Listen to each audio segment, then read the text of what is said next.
Rain pelted the rickety shed in Mary's backyard as she stared at the letter in her shaking hands. The HOA's damning words blurred through her tears. You are in violation of community guidelines. Remove the unauthorized structure immediately or face legal action. Mary crumpled the letter, her knuckles turning white. Over my dead body, she growled, storming out into the storm. She'd spent weeks building that shed, pouring her heart and savings into creating a peaceful sanctuary.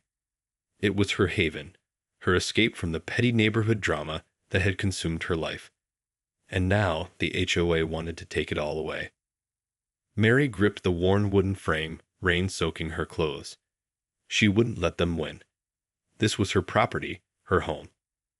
They had no right to dictate what she could do here. Headlights pierced the darkness as a car pulled into her driveway. Mary braced herself as the driver's side door slammed. Mary, what on earth are you doing? Her neighbor, Susan, shouted, running over with an umbrella.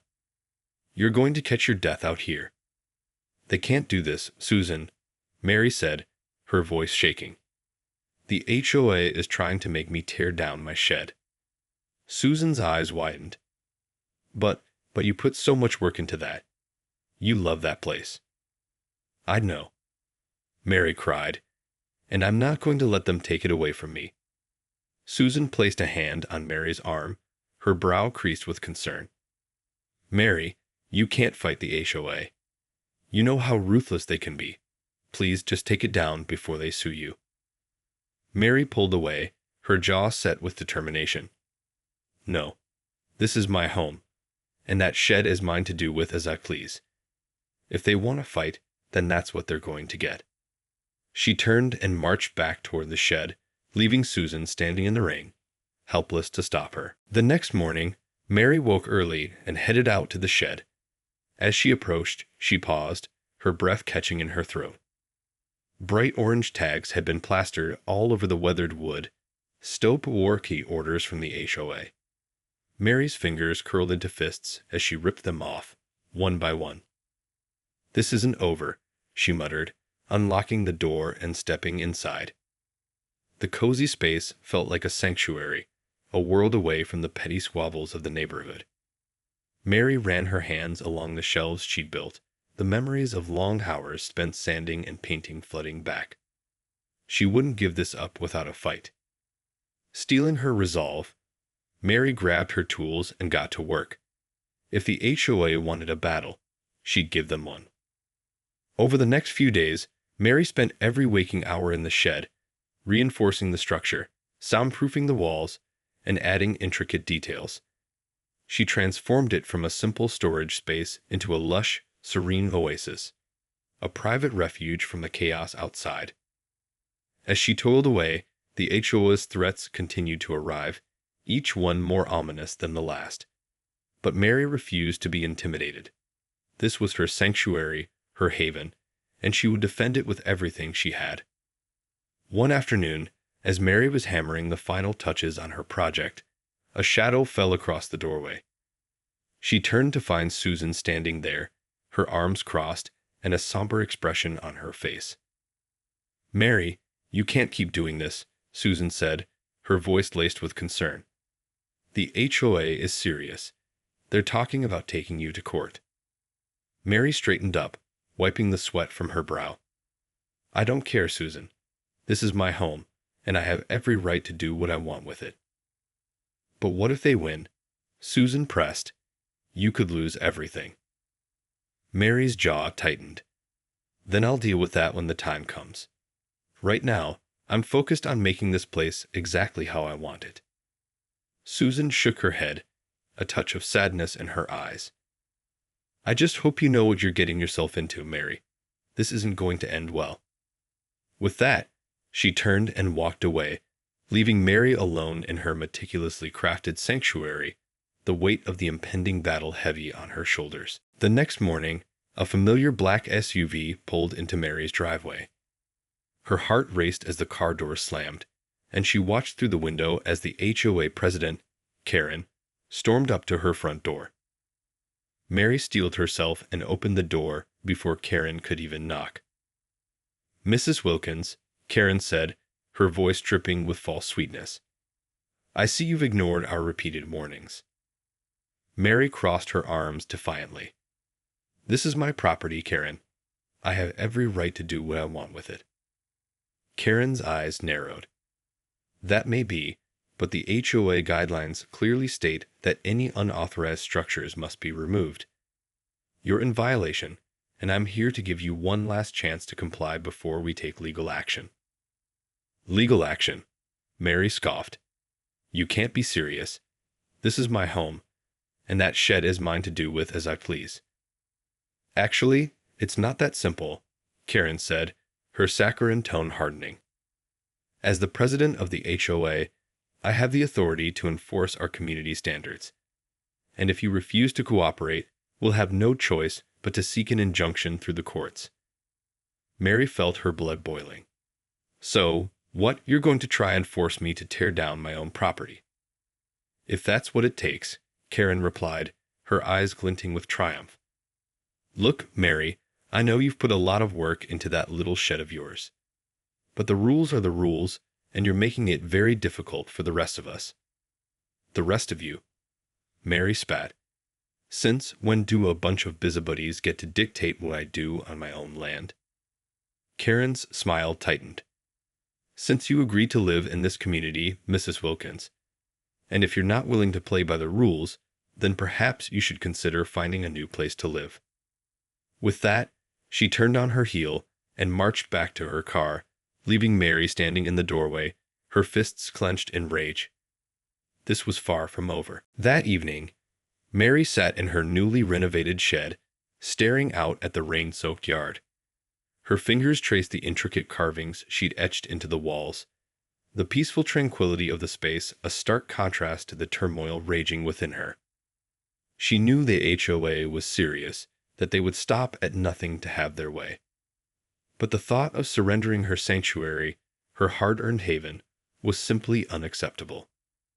A knock at the door jolted her from her thoughts. Cautiously, she peered out to find Susan standing on the threshold, a somber expression on her face. Mary, I need to talk to you, she said, her voice trembling. Mary opened the door, ushering her friend inside. What is it, Susan? What's wrong?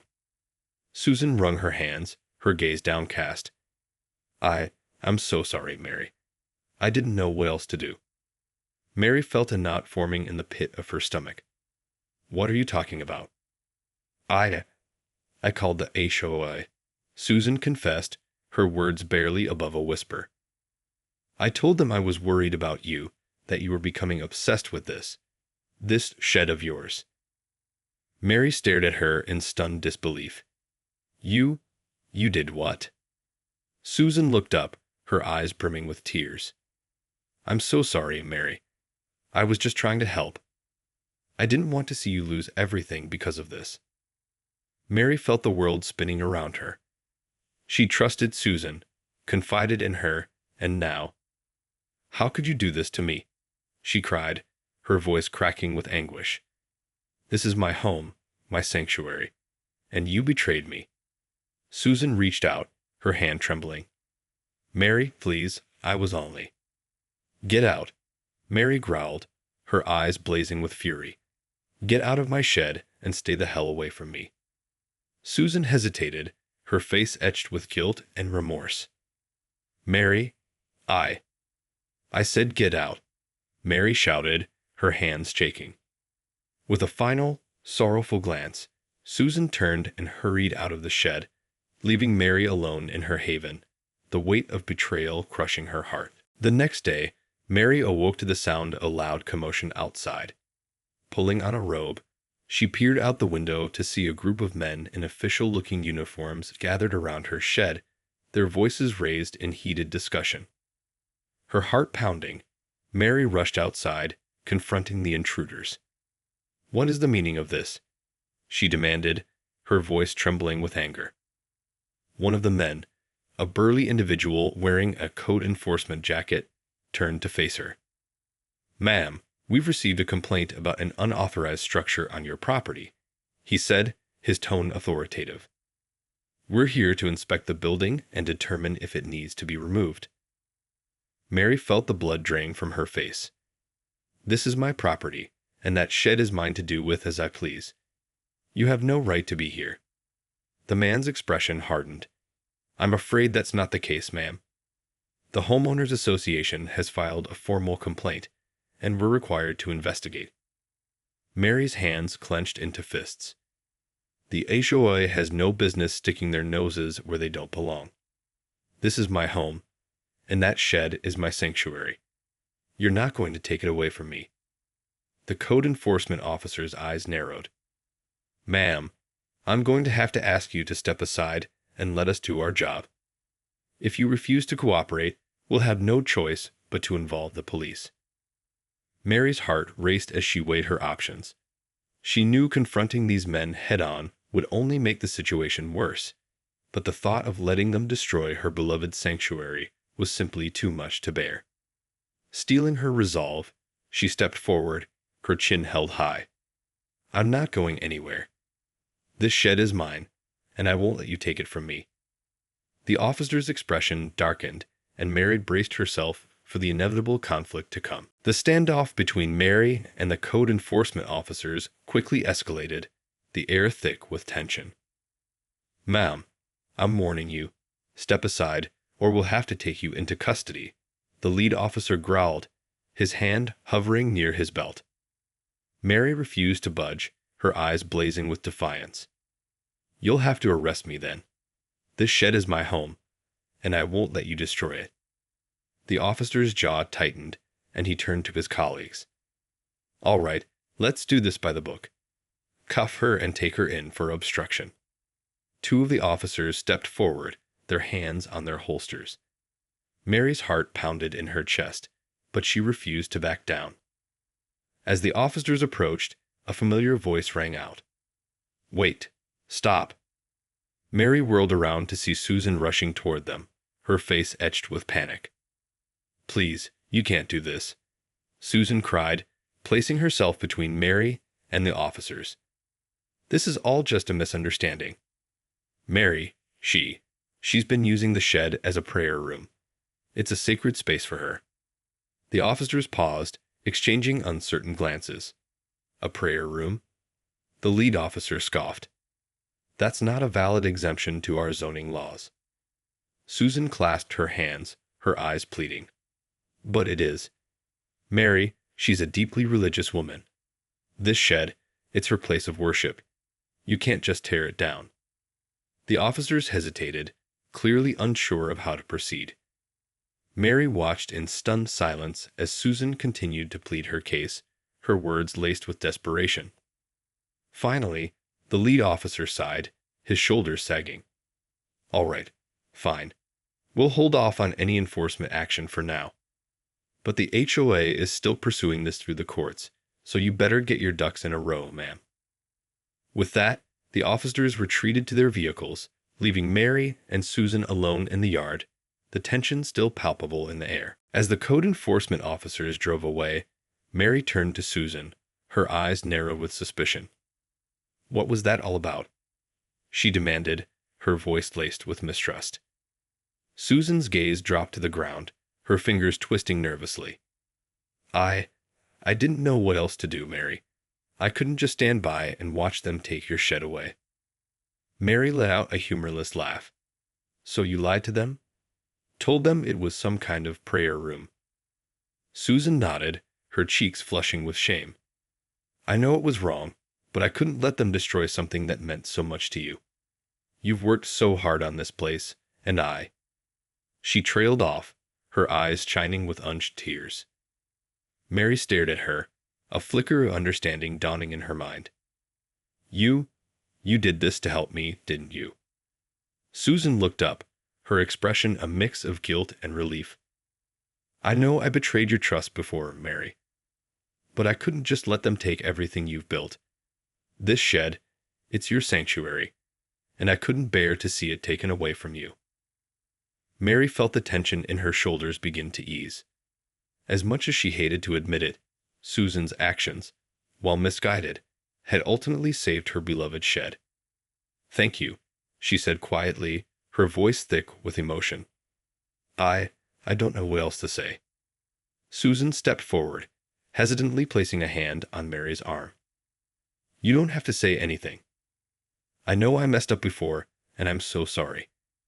But I want you to know that I'm here for you, Mary. Whatever happens with the HOA, I'll do whatever I can to help. Mary nodded, her eyes glistening with tears. I appreciate that, Susan. And I'm sorry for the way I reacted. I know you were just trying to help, even if it was in the wrong way. The two women embraced, the weight of their past conflict lifting as they found a glimmer of understanding in the midst of the storm. But Mary knew that the battle with the HOA was far from over. In the weeks that followed, Mary's legal showdown with the HOA intensified. The association had filed a formal complaint, demanding that she remove the unauthorized structure from her property. Mary, however, refused to back down. With Susan's support, she retained a tenacious lawyer who argued passionately that the shed was not merely a storage unit, but a sanctified space for religious practice.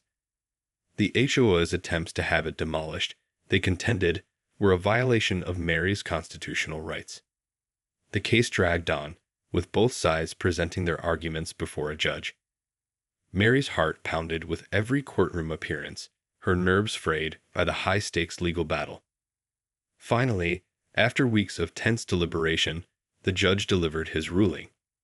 To the shock of the HOA, he sided with Mary, declaring that the shed was a legitimate prayer tent and that the association's efforts to have it removed constituted religious discrimination.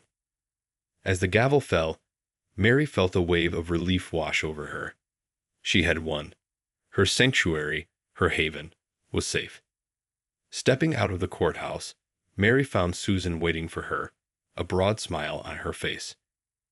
You did it, Mary, she exclaimed, pulling her friend into a tight embrace. I knew you could win this. Mary nodded, her own lips curving into a triumphant smile. We did it, Susan, together. The two women walked back to Mary's home, their spirits high.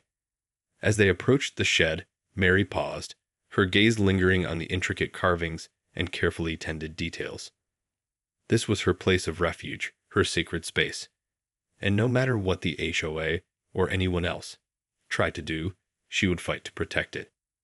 With a deep breath, Mary unlocked the door and stepped inside, the weight of the battle finally lifting from her shoulders. This was her home, her sanctuary, and she had won the right to keep it. In the end, Mary's determination, Susan's loyalty, and the power of the law had prevailed, a testament to the strength of standing up for what you believe in, no matter the cost.